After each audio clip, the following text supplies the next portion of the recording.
오늘 아침의 말씀의 제목은 예수님의 가장 큰 즐거움입니다. 예수님의 가장 큰 즐거움. 오늘 아침의 말씀에는 세 장면이 나타나고 있습니다. 먼저 먹을 것을 사러 동네에 갔던 제자들이 돌아왔을 때 자기 스승 예수께서 사마리아 여인과 대화하는 것을 본 상황입니다. 우리 스승이 어떻게 여인과 대화하고 계시네? 더구나 저 사마리아 여인과. 그리고 그때 사마리아 여인이 구원자 예수를 직접 만난 그 흥분과 기쁨으로 동네에 달려가서 예수님을 그리스도라 증거하는 장면입니다. 이분이 바로 우리 조상들이 또 우리가 그동안 기다려왔던 구원자다. 하나님이 우리를 구원하기 위해서 보내신 그분이시다라고 흥분과 기쁨으로 전한 것입니다. 이 내용이 오늘 보면 27절에 30절까지 나오는데요.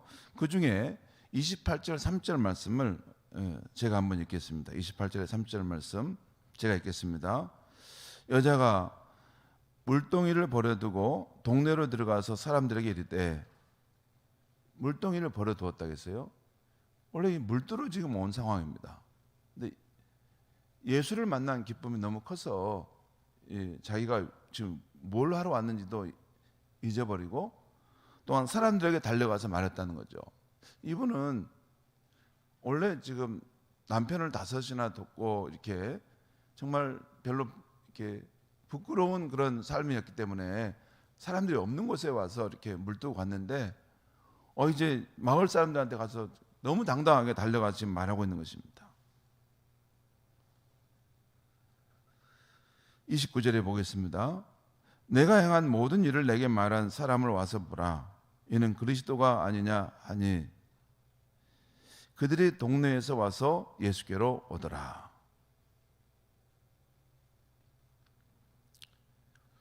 이 그리스도라는 말은 이 세상에 오실 구원자라는 말이에요.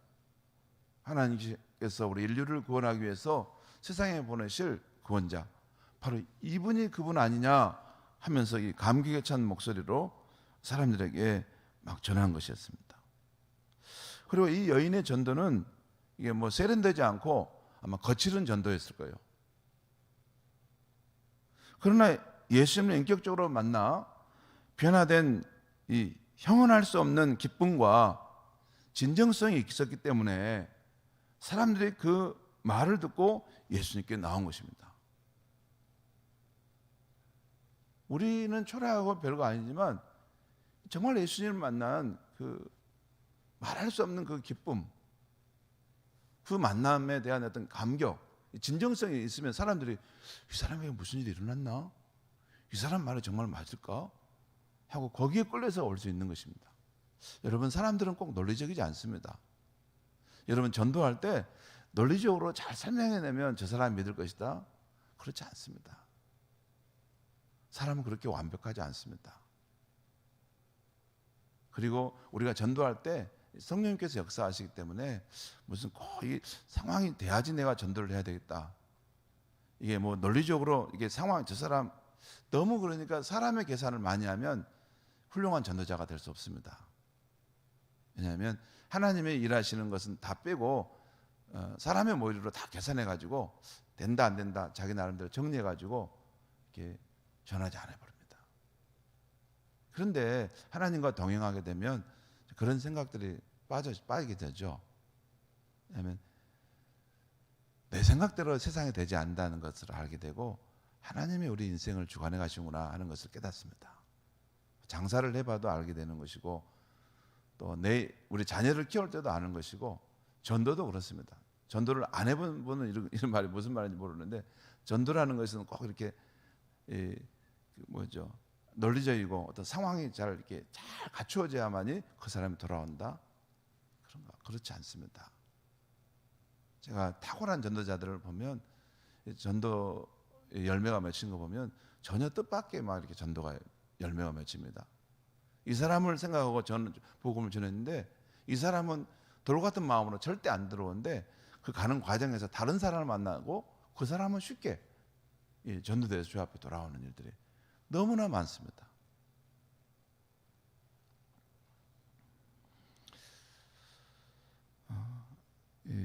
이 여인의 전도는 거칠은 전도였어요.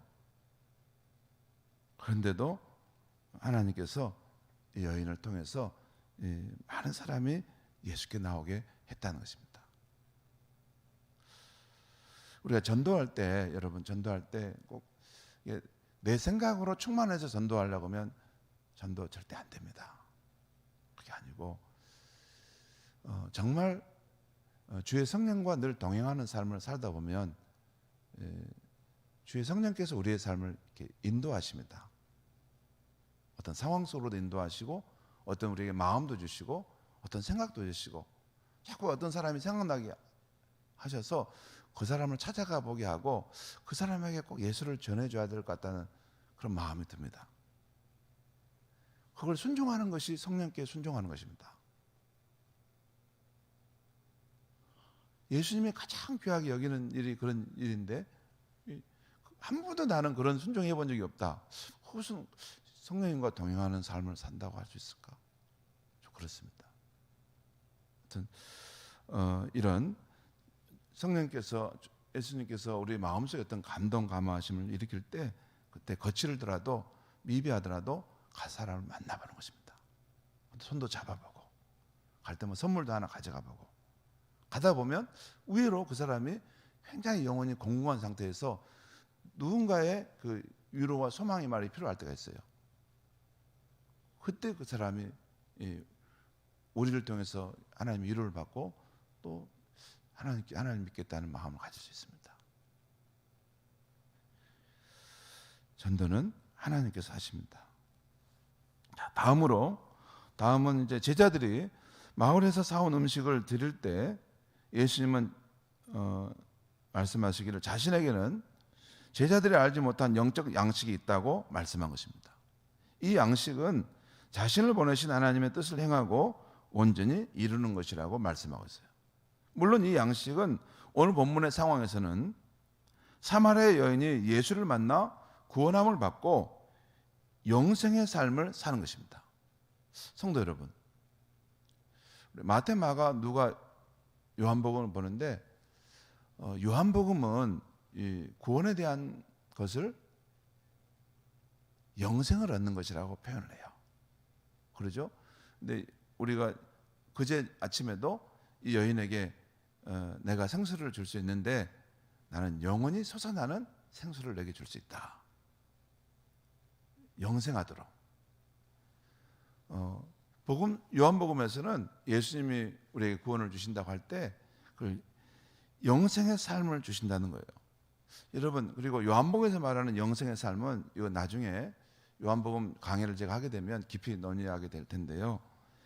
이 영생의 삶은 이게 우리가 죽은 후에 이렇게 천국에 가서 영원히 사는 것을 말하는 게 아닙니다. 그게 아니고 그런 양적인 영원한 삶을 말하는 게 아니고 질적인 삶까지 포함하는 거예요. 오래만 살면 무슨 의미가 있습니까? 정말 그것이 기쁘고 행복한 삶이 되어지지 않습니까?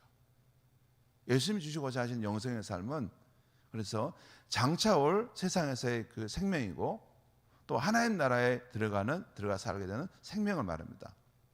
그것은 예수를 우리가 믿을 때 이 세상에서부터 그 장차 올 그 생명, 그것을 여기서 선취적으로 느낄 수 있는 것입니다. 체험하며 사는 것입니다.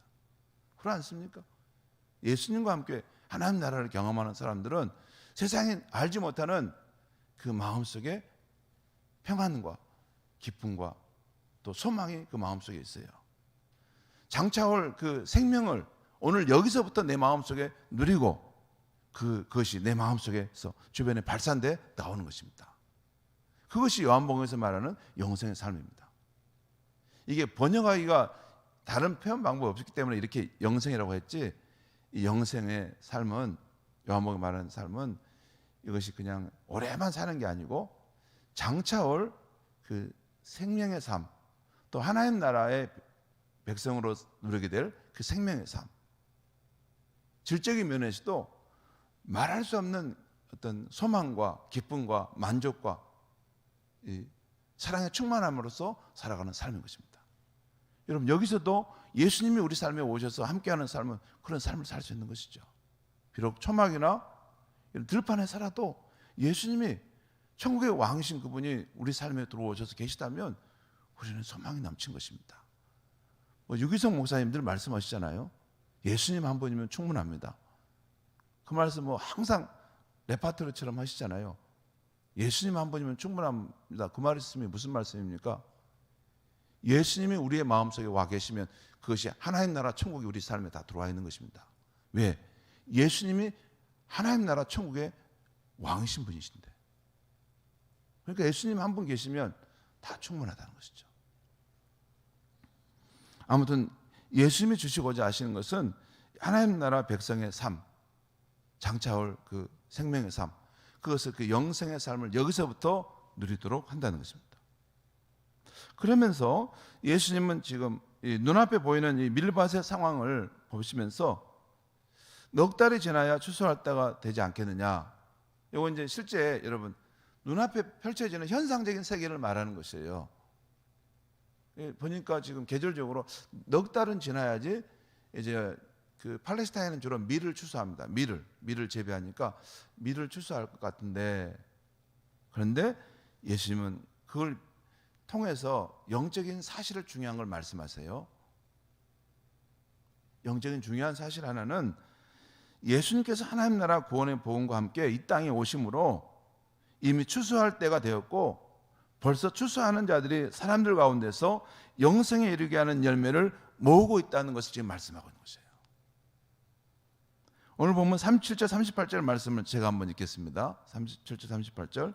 그런즉 한 사람이 심고 다른 사람이 거둔다 하는 말이 옳도다. 내가 너희로 노력하지 아니한 것을 거두러 보내었느니 다른 사람들은 노력하였고 너희는 그들이 노력한 것에 참여하였느니라. 여러분, 이 말씀이 무슨 뜻인지 혹시 아시겠습니까? 이 말씀에는 깊은 뜻이 담겨 있는데, 여기 보면 한 사람은 심고 다른 사람이 거둔다. 또 노력한 사람이 있고 노력하지 아니한 사람이 있다. 그런 표현이 나오죠. 여기 보면 심는 자와 거두는 자가 각각 따로 있음을 말씀하고 있어요. 그리고 예수님은 다른 사람들이 노력하였다라고 말씀하고 있어요. 그러면서 예수님은 제자들에게 노력하지 아니한 것을 너희가 거두게 하려고 나는 너희를 보냈다라고 말씀하고 있어요. 그러니까 제자들이 노력하지 아니한 것을 거두러 지금 거두고 있다는 것이죠. 그렇다면 여러분, 예수님과 제자들이 오기 전에 먼저 심고 노력한 자들은 누구일까요?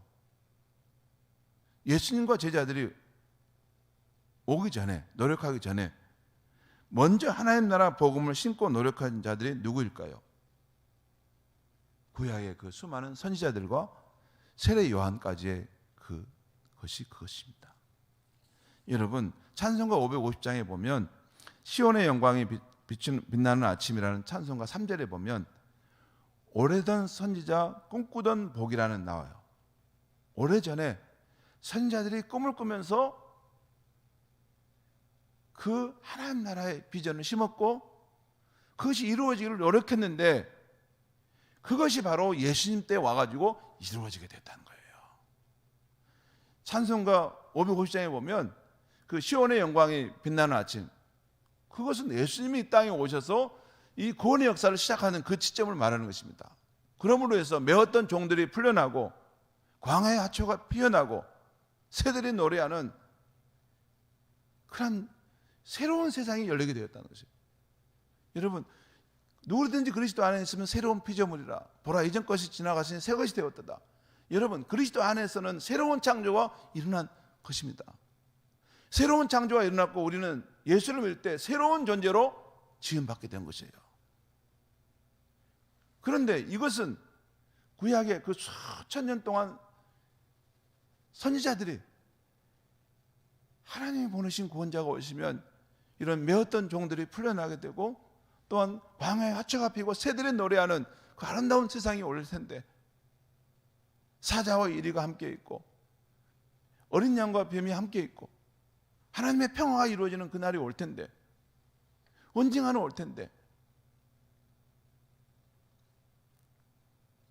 그것이 바로 예수님의 오심으로 이 땅에 하나님 나라 빛이 들어오게 됐다는 것입니다. 그리고 추수의 상황이 되었고 이제 제자리에 나가서 무르익은 곡식을 추수하게 되는 상황이 되었다는 거예요. 세 번째 장면은 사마리아 여인의 전도를 듣고 예수님께 나온 마을 사람들이 예수를 믿게 된 것과, 그리고 예수님을 자신들의 삶의 초대에서 인격적으로 개인적으로 알게 되면서 이 사마리아 사람들도 예수님이 참으로 세상의 구주신 것을 알게 되었다는 것입니다. 그 내용이 오늘 본문에 나와 있는데, 끝에 마지막 41절 42절 말씀을 제가 한번 읽겠습니다. 41절 42절 사마리아 사람들의 고백이거든요. 예수님의 말씀으로 말미암아 믿는 자가 더욱 많아 그 여자에게 말하되 이제 우리가 믿는 것은 내 말로 인함이 아니니 이는 우리가 친히 듣고 그가 참으로 세상의 구주신 줄 알미라 하였더라. 여기서도 가만히 보면 이 사마리아 사람들이 예수를 믿고 그분을 구원자로 인정하게 된 것은, 가만히 보십시오. 여기 보면 41절에 예수의 말씀으로 말미암아 그렇다 했어요. 여러분, 우리의 신앙이 자라려면 이 성경에 나오는 예수님의 말씀을 가까이 하고 그 말씀을 자꾸 들으면 우리 안에 믿음이 생겨나고 예수님이 정말 이 인류와 내 인생의 문제를 구원할 수 있는 능하신 하나님이시구나 하는 것을 깨닫게 돼요. 성경을 멀리하면 세상에 있는 문화들만 이렇게 추구해 살면 그게 다 희미해져 갑니다. 그래서 성경을 우리가 가까이 하고 말씀을 듣는 것이죠. 아무튼 이 사마리아 사람들은 예수님이 참으로 세상의 구주신지를 알고 믿게 되었다 고백한 것입니다. 사랑하는 성도 여러분, 태초에 말씀이 있었던 분이 성신하시고 십자가에 친히 달려 우리 인류가 받을 심판을 다 받으셨습니다. 그래서 하나님께 나아가는 영생의 길이 거침없이 열리게 되었어요. 거침없이 열리게 되었어요. 예수님의 십자가의 속죄는 모든 인류가 하나님과의 화해할 수 있는 그 길을 여신 것인데, 그것을 거침없이 열어놓은 고속도로입니다. 그래서 지금은 누가 뭐라 해도 분명한 영적 추수의 날입니다. 지금 시대는 하나님과의 참된 생명의 관계를 회복하고 하나님 주시는 영생의 삶을 살고자 하는 이는 누구든지 예수님께 나와서 그분을 세상의 참 구주요 나의 구주로 믿으면 됩니다. 그리고 지금도 살아계셔서 만유 가운데 계시고 또 우리 가운데 성령으로 와 계신 우리 주 예수님의 가장 큰 기쁨과 즐거움은 오늘 사마리아 사람들처럼 소외되고 목마른 인생들이 예수님께 나와 영생의 삶을 받아 누리는 것입니다. 저와 여러분이 이미 그것을 맛보고 누리는 것처럼 이 하나님의 선물을 묻 인생들에게 값없이 주고자 하시는 좋으신 분이 바로 우리 주 예수 그리스도이신 것입니다. 사랑하는 성도 여러분, 오늘도 우리 주 예수님과 함께 사는 영생의 복을 누리시고 기회 되는 대로 이 영생의 축복을 이웃에게 전하는 저와 여러분의 삶이 되기를 바랍니다. 기도하겠습니다. 하나님 아버지, 오늘 우리가 예수를 믿음으로 누리는 이 영생의 삶의 축복, 오늘 여기서부터 예수님이 우리 삶에 오셔서 우리에게 베푸시는 이 의와 평안과 기쁨, 또 세상이 알 수 없는 이 소망의 삶, 이것은 이전의 선지자들은 오래전에 꿈꾸고 그렇게 바라던 소망이었습니다. 오늘 이 놀라운 축복을 우리가 예수님 안에서 온전히 누리고 살고 또 장차 주님이 오시는 그날 온전하게 그것이 이루어질 때를 기다리고 살고 있습니다. 예수님, 우리의 삶 속에서 우리가 받은 이 위대한 복음, 이 생명의 소식, 이 영생의 복음을 우리만 갖고 있지 않게 하여 주시옵소서. 우리가 먼저 예수님과 함께 늘 함께 동행하며 살아갈 때 예수님 안에 살면서 누릴 수 있는 세상이 줄 수 없는 기쁨과 소망과 행복감이 넘치게 하여 주시고 이것을 이웃에게 전하지 않고는 견딜 수 없는 그러한 주님의 축복이 은혜가 우리 마음속에 흘러넘치게 하여 주시옵소서. 오늘 하루의 삶도 이러한 복음 전도의 삶이 될 수 있도록 우리의 길을 주님 인도하시고 주님 우리를 통해 역사하여 주시옵소서. 예수님의 이름으로 기도하옵나이다. 아멘.